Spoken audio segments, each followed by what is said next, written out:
प्रिय साथियों नमस्कार। हमारी YouTube चैनल में आपका स्वागत है। आज के वीडियो में हम वीडियो सीरीज जिसका कि शीर्षक है भारतीय उपमहाद्वीप पर इस्लामिक फ़लसफ़े का मुक्तिकारक प्रभाव आपकी सेवा में प्रस्तुत कर रहे हैं। पिछले एपिसोड में हमने आपको बताया था कि भारतीय उपमहाद्वीप के वे जन समूह इथनिक ग्रुप्स जो इस्लामिक फ़लसफ़े के महत्व को समझे वे ब्राह्मणवादी व्यवस्था से मुक्त होकर संगठित एवं शक्तिशाली जन समुदायों में बदल गए। इनके पश्चात वहाँ और भी क्रांतिकारी युगांतकारी घटनाएं घटीं जिनका विवरण इस प्रकार से है।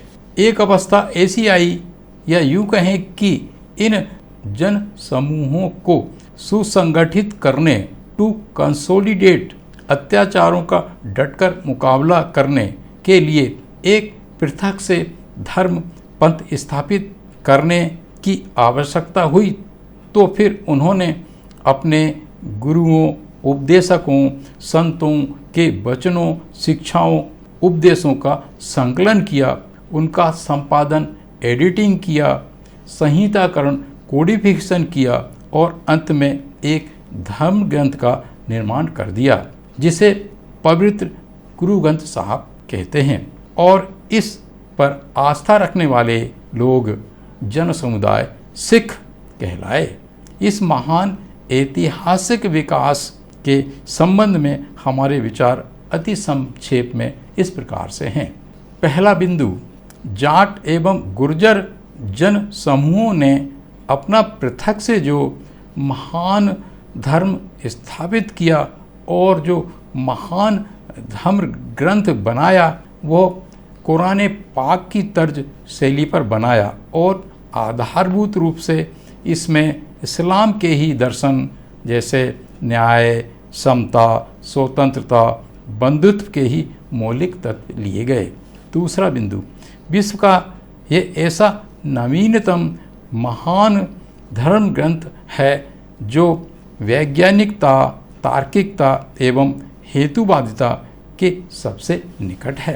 तीसरा बिंदु, इसकी एक विलक्षण विशेषता ये भी है कि इसमें नैतिक शिक्षा, नैतिक मान्यताओं, मॉरल वैल्यूज़ और मानवता ह्यूमनिज्म पर बहुत जोर दिया गया है। यही कारण है कि संसार में कहीं भी चले जाइए प्रत्येक सिख में मानव सेवा, उदाहरण के लिए लंगर की मजबूत प्रथा के भाव कूट कूट कर भरे रहते हैं। चौथा बिंदु, इस बात का श्रेय मात्र सिख धर्म के संतों, गुरुओं, विद्वानों को जाता है कि उस काल के जितने भी संत थे जैसे कि रविदास आदि महान संतों के उपदेशों, शिक्षाओं, वाणियों को उन्होंने पवित्र धर्म ग्रंथ साहिब में शामिल किया और इस प्रकार उन्हें अमर अजर कर दिया, उनका विश्वव्यापीकरण कर दिया।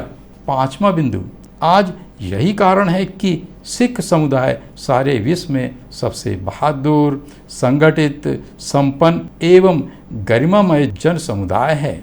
छठवां बिंदु, और कालांतर में इस महान धर्म के प्रायः सभी जन समुदाय, समाज, जातियां अनुयायी बनते चले गए और मुक्ति पाते चले गए।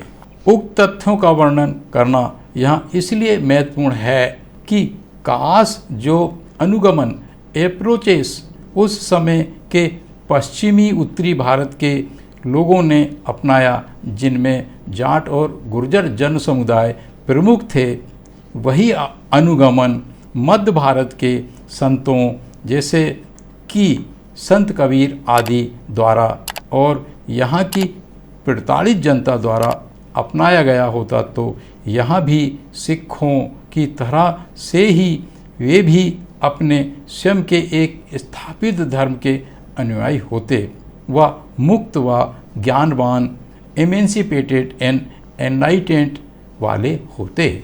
लेकिन ऐसा नहीं हो सका और विशाल मानवता मुक्त नहीं हो सकी। अगला तीसरा मुख्य बिंदु, इस वीडियो में एक महत्वपूर्ण घटनाक्रम का वर्णन करना और आवश्यक होगा। भारत के कथित बुद्धिजीवियों ने संत रविदास, कबीर, रैदास एवं अन्य महान क्रांतिकारी समाज सुधारकों के दर्शन विचारधारा को समाप्त करने के लिए ढेर सारे तौर तरीके अपनाए। जब हम हिंदी साहित्य का अकादमी अध्ययन करते हैं तो पाते हैं कि उन्होंने अर्थात भारतीय बुद्धिजीवियों ने संतों व उनके दर्शन विचारधारा का वर्गीकरण कुछ इस प्रकार से किया है। पहला वर्गीकरण आ भक्ति मार्ग, इसके दो प्रमुख विभाग बनाए, निर्गुण भक्ति मार्ग एवं सगुण भक्ति मार्ग। दूसरा वर्गीकरण ज्ञान मार्ग। इसी प्रकार के शब्दों का प्रयोग करके हिंदी साहित्य के विषय में शिक्षण संस्थाओं में अध्ययन कराया जाता है। यहाँ गौर करने वाली बात यह है कि इस प्रकार के वर्गीकरण को करके संत कबीर, संत रविदास, संत रैदास, संत तुकाराम, गुरु नामदेव इत्यादि जो कि घोर कट्टर ब्राह्मणवाद विरोधी थे, उनके इस विरोधी स्वरूप को समाप्त कर दिया गया। ब्राह्मणवाद एक चालाकी और करता है, वो अपने सिद्धांत के अनुसार अपने घोर विरोधियों को जीते जी तो बहुत परेशान प्रताड़ित करता है, लेकिन जैसे ही उनकी मृत्यु हो जाती है या फिर उनकी हत्या कर दी जाती है तो उनकी जय जयकार करके उनके दर्शन, सिद्धांत एवं मठों आश्रमों पर कब्जा कर लेता है, फिर धीरे धीरे उन्हें समाप्त कर देता है। परिसंपत्तियों, मठों, आश्रमों पर एकाधिकार कर लेता है। संत तुकाराम की पहले तो हत्या की, फिर नदी में फेंक दिया गया और उनके अनुयायियों को यह कह दिया गया कि ईश्वर उनसे बहुत प्रसन्न थे। स्वर्ग से डोला आया और उन्हें ईश्वर सीधे स्वर्ग ले गए। शिरडी के साईं बाबा जो मूल रूप से सूफी संत थे, ठीक वैसे ही जैसे कि अजमेर के महान समाज सुधारक मुइनुद्दीन चिश्ती जी, लेकिन जैसे ही उनकी मृत्यु हुई उन्हें ब्राह्मणवादियों ने हाईजैक कर लिया। उनको हिंदू संत में परिणित कर दिया गया और उनके आश्रम पर उनकी मूर्ति बना कर अरबों रुपये प्रतिवर्ष को चढ़ावे के रूप में इनकम का स्रोत बनाया गया। पूरे भारत में उनके मंदिर बनाकर चढ़ावे के रूप में ब्राह्मण पंडित पुजारियों ने विशाल आय का साधन बनाया। संत कबीर साहब के साथ भी ऐसा ही खेल हुआ। जब वे देह त्यागे तो ब्राह्मणवादियों ने उनके दाह संस्कार करने के लिए उनके शरीर को हड़प कर अपना आइकॉन बनाने की कोशिश की। जब उन्हें सफलता नहीं मिली तो उन पर चढ़ाए गए फूलों को ही समेट कर मृत्युशैया बना ली और प्रचार किया कि संप्रदायों में विवाद ना हो, अतः उन्होंने अपनी देह को फूलों में बदल दिया ताकि सभी संप्रदाय के लोग अपनी अपनी प्रथा के अनुसार अंतिम संस्कार कर सकें। कालांतर में उनके आश्रमों व परिसंपत्तियों पर ब्राह्मणवादियों ने लंबे समय तक कब्जा करके रखा। इसी दौरान उनके साहित्य सृजन के कार्यों को नष्ट, विकृत एवं अपने हिसाब से दूषित करने का कार्य किया। तकनीकी भाषा में इसे पहले दूषित करना, कब्जा करना, फिर निगल लेना कहते हैं। अंग्रेजी में इसको इस प्रकार से कहा जाता है, करप्ट, कोऑप्ट एंड देन स्वैलोड।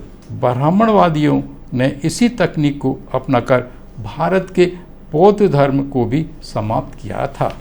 यहाँ एक उपशीर्षक के रूप में हम ये बात कहते हैं, भावी खतरे। यह वीडियो बहुत लंबा ना हो अतः अति संक्षेप में हम यह कह देना चाहते हैं कि भारत बड़ी तेज़ी से पुरोहित राज्य व्यवस्था, जिसको इंग्लिश में कहते हैं थियोक्रेटिक स्टेट की तरफ बढ़ रहा है, जिसे आम भाषा में राम राज्य कहा जाता है। इसके विरुद्ध क्या भावी रणनीतियाँ होना चाहिए, इस विषय में हमारे विचार इस प्रकार से हैं। कहते हैं लोहे से लोहा काटा जाता है, एक कांटे से दूसरा कांटा निकाला जाता है। अतः कथित रामराज को इस प्रकार से काउंटर किया जा सकता है। पहला बिंदु, वैज्ञानिक तार्किक हेतुवादी विचारधारा के विकास से ही काउंटर किया जा सकता है। दूसरा बिंदु, बौद्ध धर्म, इस्लाम धर्म, सिख धर्म एवं ईसाई धर्म के अनुयायियों के समन्वय से ही देश में सुख शांति समृद्धि एकता अखंडता स्थापित की जा सकती है। हमारा सुंदर सपना, इन सब बातों से हम चिंतित हैं। हमारा इन सब विषयों को लेकर के हमारा यह सुंदर सपना है कि पहला, युद्ध स्तर पर बौद्ध धर्म में धर्मांतरण वास्तव में घर वापसी की ड्राइव शुरू की जाए। दूसरा बिंदु, हमारे बौद्ध भिक्षु भी सिख धर्म के निहंग गुरुओं की तरह हथियारों के साथ सैनिक वेशभूषा को अपनाए और ऊपर गिनाए गए सभी धर्मों के धर्म गुरुओं से समन्वय स्थापित करते हुए ब्राह्मणवाद को काउंटर करें। प्रिय साथियों, इन सब बातों के साथ हमारा ये वीडियो सीरीज़ का दूसरा और अंतिम एपिसोड यहाँ समाप्त होता है। अगर आपको ऐसा लगता है कि हमने आपको कुछ मौलिक जानकारियाँ, कुछ क्रांतिकारी जानकारी दी है, तो कृपया हमारी इस चैनल को सब्सक्राइब करने, वीडियो शेयर करने और लाइक करने का कष्ट करें। हमारे साथ बने रहने और पूरा वीडियो देखने के लिए बहुत बहुत धन्यवाद। पुनः नमस्कार।